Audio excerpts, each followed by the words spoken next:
अस्सलाम वालेकुम दोस्तों, तारा होस्ट तारा दोस्त मुफीज़ुर रहमान ई वक्त हाजिर एक ऐसी शख्सियत दे नाल ਜਿਹੜੀ ई वक्त अहमदपुर शरकत दी शान भी हैं, पहचान भी हैं। उन्हां दा जड़ा पहचान दी शनाख्त है वो है उन्हां दा गावण, उन्हां दी सुरीली आवाज़।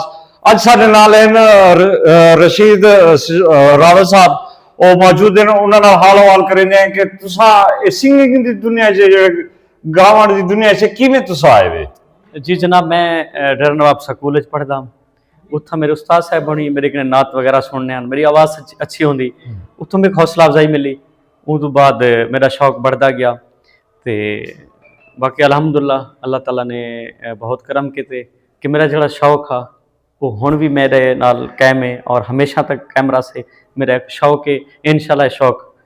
अच्छा, इन्हें में तो कितने मुश्किलात पेश हैं, लोगों के गाली फेस करने क्या करना पई। सारा कल्चर जड़ा ना लोग इस तरीके से गाली करें, मुश्किलात भी तो बहुत सारे। जी बिल्कुल बिल्कुल बिल्कुल जरूर है सर।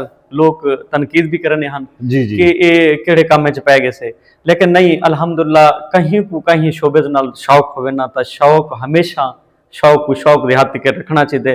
हाँ, अल्लाह पाक कामयाबी दे दे। अच्छा, मैं अज के दौर के हवाले नाल मैं अपने नाज़रीन वास्ते भी चाहता कि अज के दौर के मुताबिक ई वक्त तारा जड़ा बेहतरीन तारी पसंदीदा गाना हो, जड़ा वायरल भले ना हो लेकिन तारा पसंदीदा होए अपनी आवाज ताकि मेरे जड़ा नाज़रीन वो सुन सके गाने।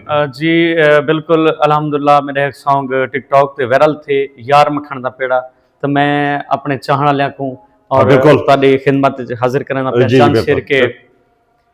यार मखण दा पेड़ा दिलदार मखण दा पेड़ा है, यार मखण दा पेड़ा दिलदार मखण दा पेड़ा, तेरा साडा कहनी छकदा होवे रोज दा झेड़ा। यार मखण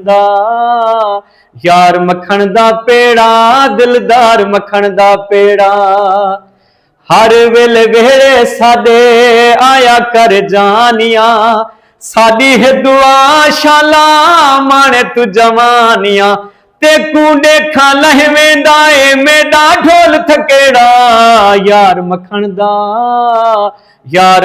दा पेड़ा दिलदार मखण दा पेड़ा। क्या बात है, क्या बात है। शुक्रिया नाज़रीन, तुसा आवाज सुनिए।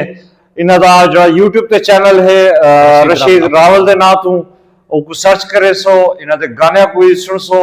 तो उम्मीद करें ना इंशाल्लाह नवी शख्सियत दे नाल एक और तारे नाल आमने सामने थी सा मोबाइल स्क्रीन दे उत्ते।